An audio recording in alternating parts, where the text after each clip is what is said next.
Hi again, continuing with the series on wartime special operations, and we come to a book written by Susan Ottaway, who has written previous biographies of Guy Gibson of 617 Squadron, and also of a woman who goes under the pseudonym Susan George, who served in special duties in Northern Ireland with the death. This is the book, and it's about Violette Szabo, The Life That I Have. And the foreword of the book is by Angus Fife, who was the security officer for the training schools in Scotland. It's been mentioned previously, and in the foreword he says that Violette Szabo was a true heroine of the SOE.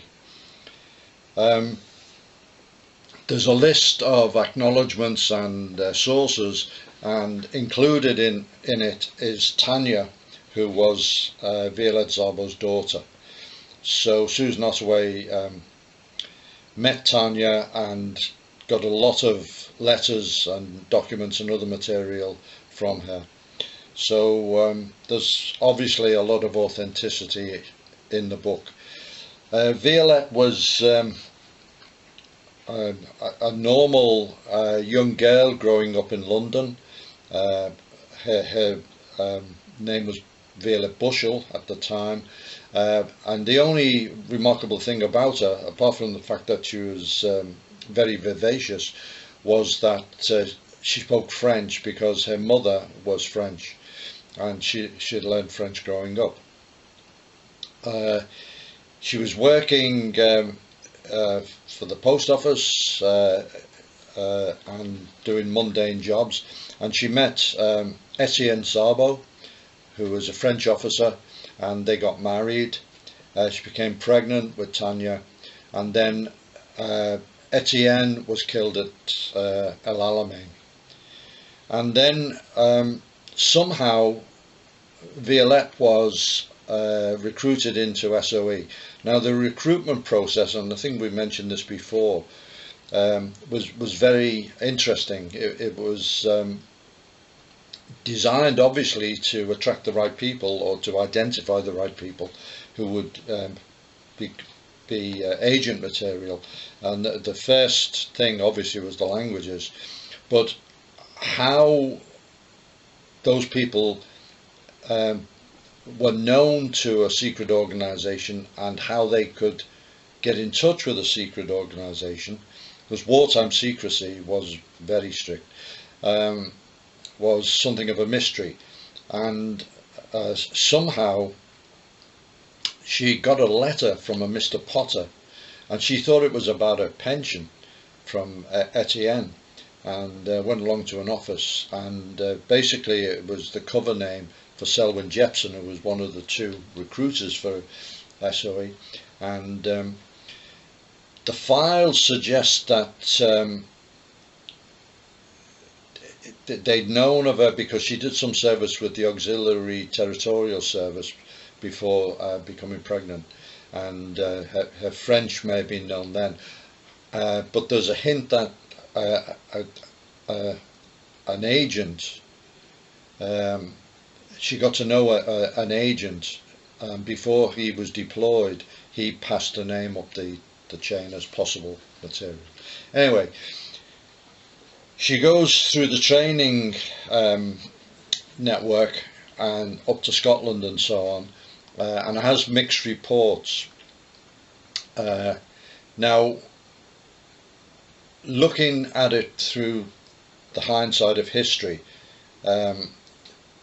I think it's possible to identify a certain amount of sexism. You know, a lot of people think sexism is rife now. Well, during World War II and in the 30s and 40s, it was a feature of normal life almost. And the military classes particularly sexist. So how her instructors and the senior officers would view her and the other females was probably something that we'll never know, but I think there would be a bias. Anyway, one thing that has been mentioned, she was an excellent pistol shot. She passed that part of the course no problem. But whatever her assessment was, she was accepted to go through to the finishing school at Bewley, and then she was made operational. And her first mission was in 1944, and she was briefed on codes by Leo Marks, who was the head of agent codes for SOE, and they were still using POEM codes then, which were had been forced on SOE by SIS, and were insecure they could be broken by a schoolboy. Leo Marks made it his business to at least have original poems that the Germans wouldn't be aware of, and he had written a poem for a girlfriend of his who'd been killed, and he gave it to Violette, and it was The Life That I Have poem, which is now very famous. She went to France under cover name Louise. She parachuted in, acted as a courier, and was picked up by Lysander and came back.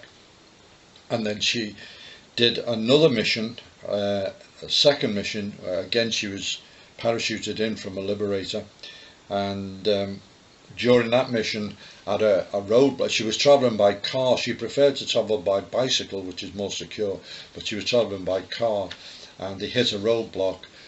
Now there's a dispute whether she got into a gunfight with the Germans or didn't. We'll never know either way. I like to think she did, because everything else about her character and her character subsequent to arrest shows that she was a fighter.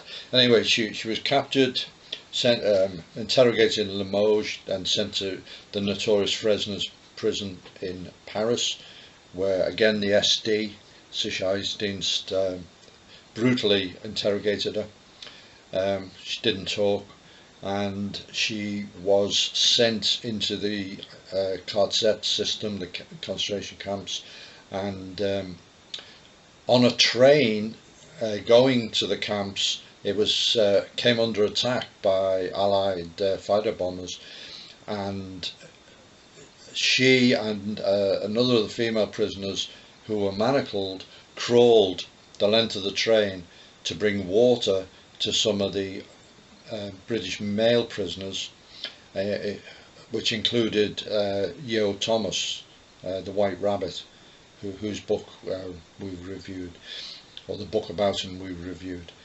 So she was very heroic, even in captivity. She was sent to Ravensbrück concentration camp, which was the one earmarked for women, and with some of the other SOE agents, female agents, held in very, very harrowing circumstances. They were treated worse than even the other prisoners, who were treated very, very badly, and then they were executed, they were shot. She was awarded the George Cross and the Croix de Guerre, and rightly so, obviously. There was a movie made about her life, Carve Her Name with Pride. Virginia McKenna starred. It was a good film. I enjoyed it. Obviously it's a film, it's not a documentary, and there was some inaccuracies, no doubt, or some license played with it, but I think it did tell the story well, and it's a story that needs to be told. As Angus Fife said, she was a heroine.